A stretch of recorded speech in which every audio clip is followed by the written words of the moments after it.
The automatic gate of the Aqua Fitness VIP parking lot rolled open with a low mechanical growl. Victor Avdeev's black Mercedes S-Class slid into the reserved spot marked Avdeev VA in gold lettering.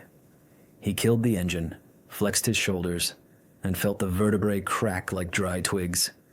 12 hours of back-to-back conference calls, 3 hostile takeover offers, and a CFO screaming about liquidity ratios had left his spine in knots. He grabbed his gym bag from the passenger seat, stepped out, and the cold November air slapped his face. The lot was half empty. His eyes locked on the white Audi Q5 2 rows over. Ludmila's car.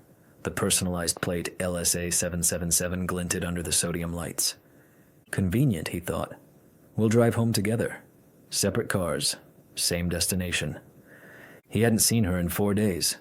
A business trip to Dubai, then straight into boardroom warfare. She'd texted once, training late. Don't wait up. He'd replied with a thumbs-up emoji and gone back to spreadsheets. Inside the lobby, the receptionist Natasha flashed her practiced smile. Good evening, Mr. Avdeev. Pool tonight? 40 minutes. Then I'm done. He swiped his black card. The turnstile clicked open. Your wife's here, Natasha added, glancing at the monitor. Personal session with Vladimir ended 20 minutes ago. She might be in the women's sauna or relaxation zone. Victor nodded and headed for the men's locker room. The pool deck smelled of chlorine and eucalyptus. He changed into black trunks, dove in, and cut through the water in perfect rhythm. 25 meters. Flip turn. 25 back. Each stroke erased another line of code from his brain. 15 laps in, his lungs burned just enough to feel alive. He climbed out, water streaming off his shoulders. The sauna zone was down the corridor. Men's on the left, women's on the right. He passed the glass door marked Women Only and heard it. A low, throaty laugh. Ludmila's laugh. The one she used when she was tipsy and flirtatious. Then a man's voice deeper, amused. You're killing me, Liuda. Keep talking like that and I won't let you leave. Victor stopped dead. He had never been the jealous type. 10 years of marriage, he trusted her the way he trusted his own pulse. But something in the cadence of that laugh, too intimate, too unguarded, sent ice water through his veins. He pushed the door. Steam billowed out like a living thing. Through the haze, he saw them on the upper bench. Ludmila, towel barely clinging to her hips, skin flushed crimson from the heat. Vladimir Gradsky, tall, cropped hair, tribal tattoo snaking over his left shoulder, leaned over her, one hand on her breast, the other braced against the cedar wall. Their mouths were locked in a kiss that looked practiced, hungry. Ludmila's eyes snapped open first. She shrieked, scrambled for the towel. Gradsky spun, fists already forming. Victor recognized him instantly. 25 years dissolved in a heartbeat. The same arrogant jaw. The same sneer he'd worn in 11th grade when he'd tried to rule the locker room with 2 steroid-pumped sidekicks. The same coward Victor had exposed in front of the entire school during the regional wrestling finals. Gradsky's face drained of color. Victor spoke first, voice flat, lethal. My wife and her trainer running a private program. Ludmila's lips trembled. Vitya, this isn't... car. Now. He didn't look at her. His eyes bored into Gradsky. Locker room. 3 minutes. Or I drag you there. Gradsky opened his mouth, closed it. The smirk he tried to summon looked like a corpse's grin. Victor turned and walked out. The door hissed shut behind him. The men's locker room was empty.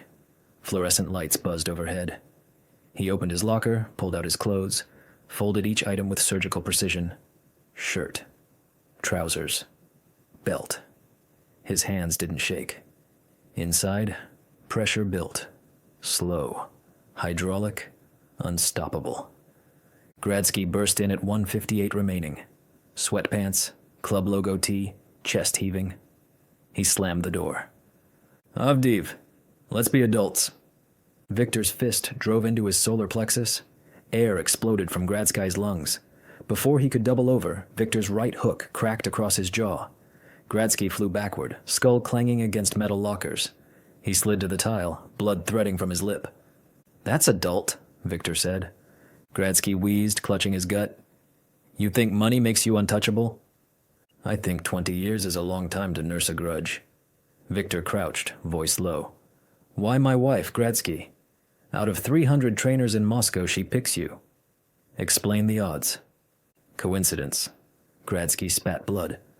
Victor grabbed his collar, slammed him back into the lockers. Don't insult me. Gradsky's eyes narrowed. You changed, Avdeev. Used to be a smug little prick. Now you're a rich smug prick. Think you bought her loyalty with the Audi and the Birkins? Victor released him, stepped back. So it is revenge. And a bonus.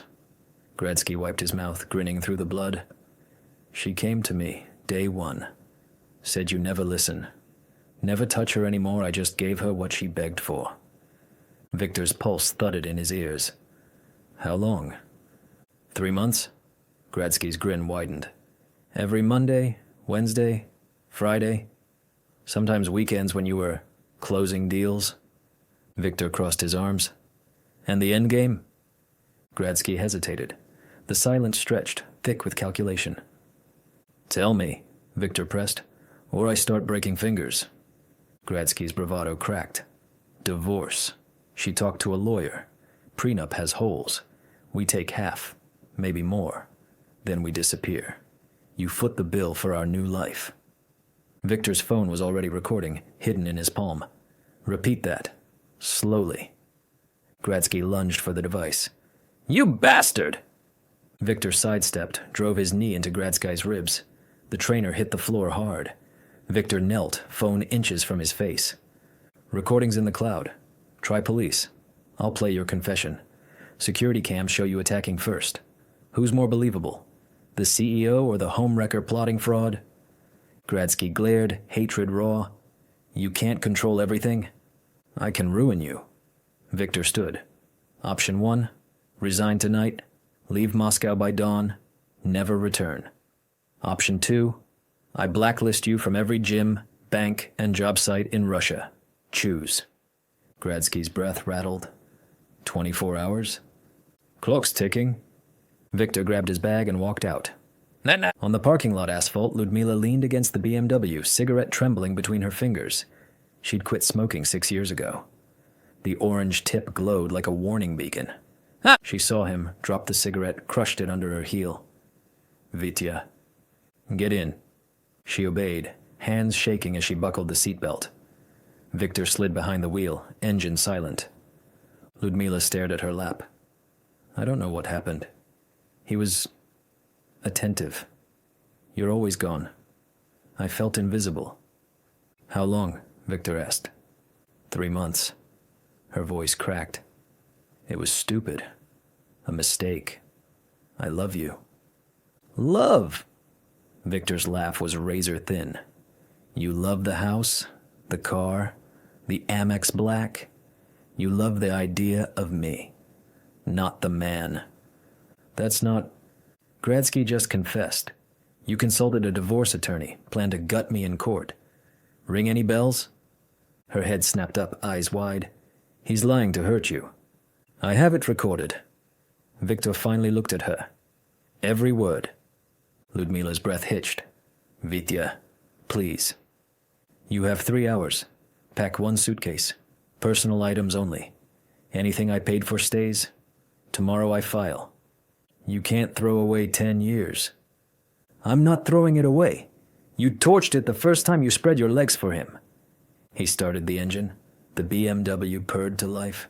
Ludmila sobbed quietly the entire drive. Victor kept the radio off, windows up, the silence between them colder than the night outside. Meh. As they turned onto their gated street, Ludmila whispered, What if I fight the prenup? Victor's knuckles whitened on the steering wheel. Then you'll learn exactly how far my reach goes. The wrought iron gates swung open. The mansion loomed ahead. 3 stories of glass and marble, every light inside burning like a funeral pyre. Victor killed the engine in the driveway. 3 hours.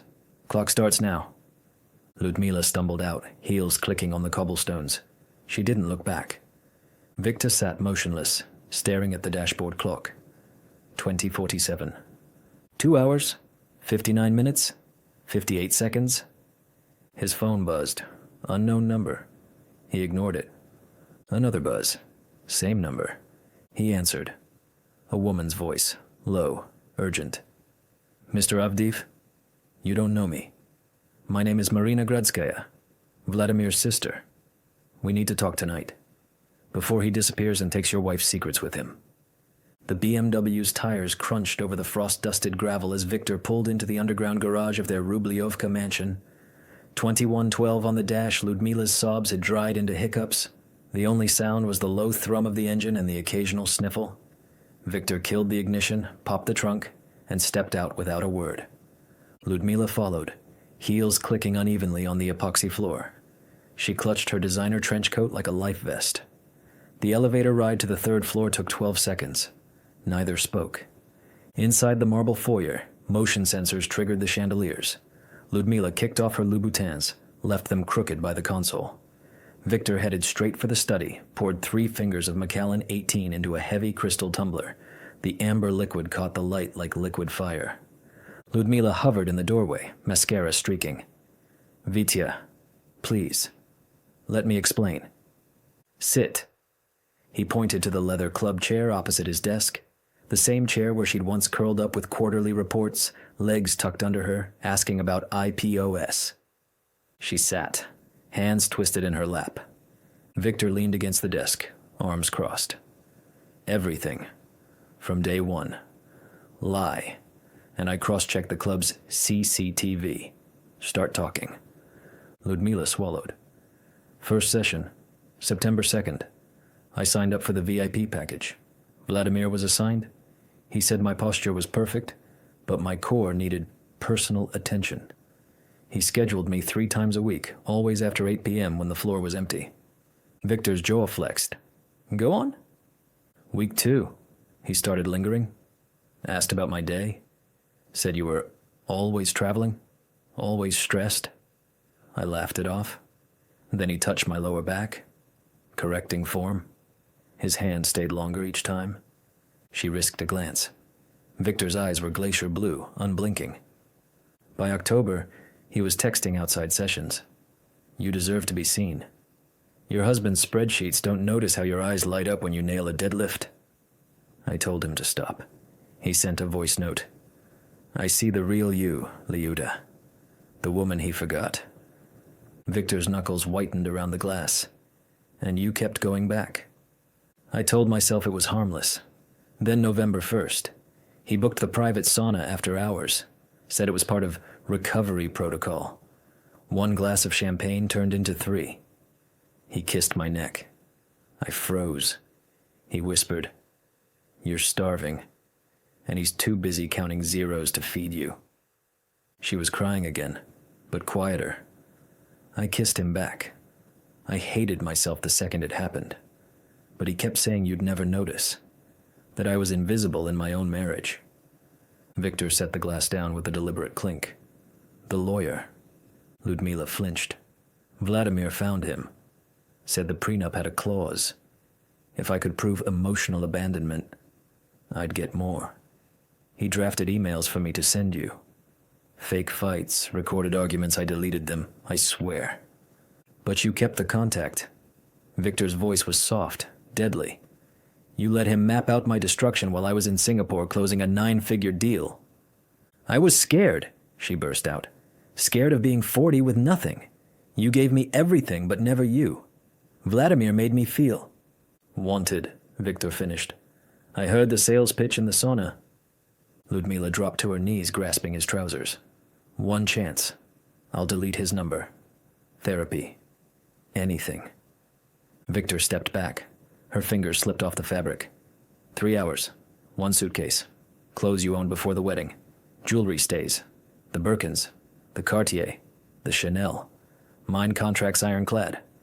She scrambled up. You'll regret this. I know things. Board votes. Offshore accounts. Try it. He tapped his phone. Every threat's recorded. My PI's already tailing you. 1 toe out of line, and your parents see the sauna footage. Ludmila's face crumpled. She fled upstairs. Victor followed at a distance. In the master closet, 12 linear meters of cedar and LED, He pulled garment bags, folded cashmere sweaters, stacked Louboutins into neat rows. Each item a receipt. Paris Fashion Week, Dubai birthday, Maldives anniversary, poisoned relics. 2247. Ludmila emerged with a battered Rimowa from her pre-marriage days. Inside, 2 pairs of jeans, 3 blouses, 1 photo of her late mother wearing the simple gold ring now on her finger. "That everything?" Victor asked at the front door. She nodded, eyes swollen but makeup retouched. Habit. "Taxi's outside. Driver's paid to your parents' dacha. After that, you're on your own." Ludmila stepped onto the porch. The November wind whipped her hair. 10 years, Vitya. You're erasing me like a line item. You erased yourself the first time you lied. The door closed. Deadbolt engaged with a final click. Victor poured another whiskey. The house was too quiet. Smart system had killed the music when they entered. He opened the safe behind the Rothko, removed the prenup original, and slid Gradskai's recorded confession onto a fresh USB evidence cataloged. Phone buzzed, Mikhail Gavrilov. "Talk to me." "Papers ready by 8 a.m. Judge owes me. Filing first thing?" "Add a restraining order. Ludmila and Gradsky, 500 meters." "Done. You sure about the PI?" "Positive. I want eyes on both until they're ghosts." He hung up, stared at the city lights through floor-to-ceiling glass. Sleep wouldn't come. At 3:14, he was still in the study, running asset schedules, when the motion sensor pinged. Front gate. A black sedan idled, then drove off. No plates visible on the feed. 2 weeks later, December 2nd, 7:46 a.m., Victor was in the glass tower downtown, 16th floor corner office. Spreadsheets glowed on 3 monitors. His new assistant knocked. "Mr. Avdeev, your 8 a.m. is here, and a Mr. Denisov on line 2. Private investigator." Victor hit speaker. "Report." "Gradsky's on the 11:20 Aeroflot to Novosibirsk. One way. Paid cash. Your ex rented a 42 square meter 1-bed in Kotlovka. Job at a mid-tier travel agency. 60,000 salary, overheard her on the phone. I threw away a palace for a studio. He'll never take me back." Victor ended the call. Satisfaction tasted metallic. 3 days later, 1307, unknown number. "Avdeev." He recognized the voice before she spoke. "Marina Gradskaya, Vladimir's sister. We need to meet. Cafe Riviera, Tverskaya. Tomorrow, noon. I have something you'll want before he vanishes for good." Victor's pulse quickened. "Why should I trust you?" "Because I watched my brother brag about bleeding you dry while drunk on vodka and ego. And because you once saved me from 3 animals behind school 312, I pay debts." He arrived at 11:58. Marina sat in the corner booth, black turtleneck, short hair severe, eyes sharp. A USB drive rested beside her espresso. "You copied this from his laptop," she said without greeting. "Chat logs, screenshots, bank transfers. Your wife wasn't the victim. Victor. She was the architect." He plugged the drive into his tablet. Messages scrolled. "Ludmila, October 14th. He's in Dubai till Friday. Bring the draft separation agreement. We'll stage the fight when he lands." "Vladimir, October 15th. Lawyer says if we prove constructive desertion, we bypass the prenup. Record him ignoring you." "Ludmila, November 3rd. Transferred 300,000 to your Cayman account. Seed money for Bali. He'll never notice." Victor's hand froze mid-scroll. Marina watched his face. "She initiated contact after the first session. Researched you online. Saw the old yearbook photos. Fed Vladimir every weakness he thought it was his revenge. She wanted the exit package." Victor closed the tablet. "Why give me this?" "Because my brother's a parasite and your wife used him like a crowbar.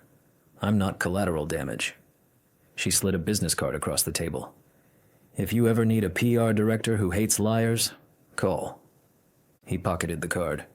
"You just declared war on your own blood." "I declared war on predators." Marina stood. "Clock's ticking. He's boarding in 4 hours." Victor watched her leave, then opened the tablet again. One final message, time-stamped yesterday. "Ludmila. If Victor finds the chats, deny everything. Say I coerced you." He forwarded the entire drive to Gavrilov with a single line. Bury them. His phone buzzed.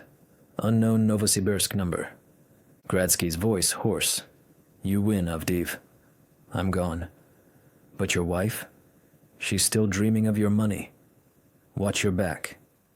Victor smiled without humor. Too late. She's already a ghost. He deleted the call, stood, and stared out at the Moscow River glinting under weak winter sun.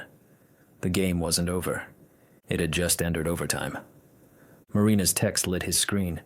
Check your secure drop. Bonus file. You'll want it before the hearing. Victor's thumb hovered.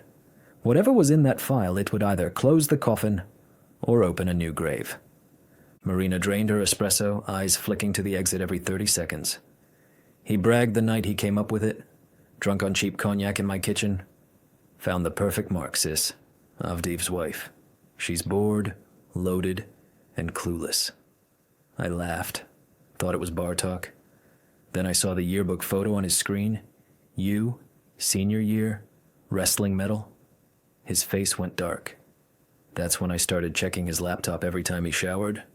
Victor's fingers tightened around the USB. How long? Since September. I cloned his drive October 12th. The chats. They're worse than you think? He stood. Thank you. Good luck, Victor.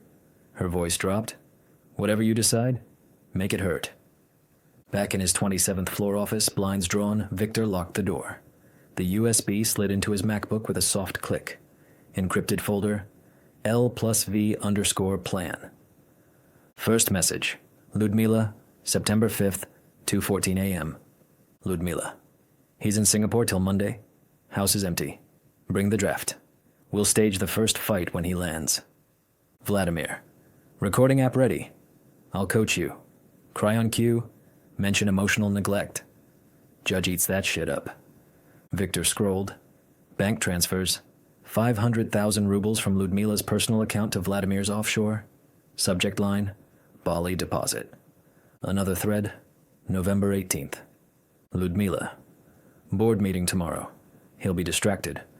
Leak the insider trading rumor to Kommersant. Anonymous tip. Make him bleed credibility. Vladimir. Done. My guy at the paper owes me. Once his stock dips, we file. You get 40%, I get 10% finder's fee. Win-win. Victor's stomach turned. Not a fair, hostile takeover. He called his secretary. Elena, clear my calendar. Gavrilov on line 1, now. Mikhail picked up mid-ring. Talk. New evidence? Ludmila masterminded the divorce. Chats, transfers, media sabotage. Sending now. Jesus, you filed first. Good. This buries her. Printing 2 sets. 1 for court, 1 for her doorstep. You sure? Let her choke on it. Divorce hearing. January 14th, 10 a.m. Family Court, Tverskoy District. Ludmila arrived in a modest gray coat, no jewelry, hair in a tight bun. She didn't look at Victor. Gavrilov slid the printed chats across the table. Ludmila's hands shook as she read. Her lawyer whispered frantically. She signed the settlement in under 4 minutes, prenup enforced. 0 alimony. Restraining order granted. She left without a word. The PI's final report, 2 days later. Ludmila moved into her parents' 60-square-meter dacha in Kratovo. Job at a regional marketing firm. 45,000 salary. Entry-level no contact with Vladimir. Vladimir. Novosibirsk, sublet studio, bartending nights. PI photo. Him unloading crates at a second-tier gym. Face gaunt. March 22nd. Victor needed a new iPhone 16 Pro. Gum department store, 3rd floor. He turned the corner by the bookstore and nearly collided with Marina. She held a hardcover. The 48 Laws of Power. Fitting, she said. Intermedia? He asked. Scandal. Vladimir slithered back to Moscow, used a buddy to land a junior account role, then framed me for embezzling $2.3 million on a client budget, forged signatures, planted emails. I fought for 3 days, board-sided with family loyalty. I walked. You quit cold? 3 sleepless nights, 2 bottles of valerian, 1 resignation letter. Moscow's big. Good PR people don't starve. Her eyes sparked. Nerve cells don't regenerate. Victor studied her. My PR director spot's open. Your resume's on the USB. Impeccable. Start tomorrow, 9 a.m. She arched a brow. Same last name. Office gossip. Let them choke on it. Results matter. Handshake. Firm. Decisive. Day 1. Marina gutted the department. Fired 2 deadweight account managers. Poached a crisis specialist from Yandex. Relaunched the corporate site in 72 hours. Brand mentions up 38% in 2 weeks. Late nights became routine. June 14th, 11:47 p.m. Empty office. Thai takeout. Barolo open. Marina swirled her glass. You never told me how the chats hit you. Victor exhaled. Like discovering the house was wired with C4 while I slept. 10 years. Built on calculations, not love. No second chances? Never. Love built on lies is hostage-taking. She nodded. Same. Maxim. 2 years. Engagement ring. The works. Caught him with my maid of honor. Changed the locks while he was in the shower, blocked everywhere. They begged? Standard script. Mistake. Didn't mean to hurt you? I mailed his stuff to his mother. Victor raised his glass. To clean cuts. 6 months in, he asked her to dinner. Not office. Actual restaurant. White tablecloths. No spreadsheets. She wore black wool, no makeup except red lipstick. Thought you swore off women? You're not women. You're Marina. Over Osobuco. They planned Bali. Ludmila wanted to send me postcards from the villa. Paid with my money. Marina's fork paused. I read that thread. She wrote the captions. Wish you were here to see what you lost. Victor's jaw clenched. I almost feel sorry for Vladimir. She used him like a disposable asset. Don't. He volunteered. Dessert arrived untouched. Victor slid a small box across the table. Platinum band, single diamond. Marry me? Yes. Civil ceremony. August 3rd. 10 witnesses. No press. 2 years later. Business doubled. New logistics hub in St. Petersburg. Marina back from maternity leave, pumping in her office between calls. Alexander. 8 months. Blonde curls. Victor's eyes. Slept in a bassinet beside her desk.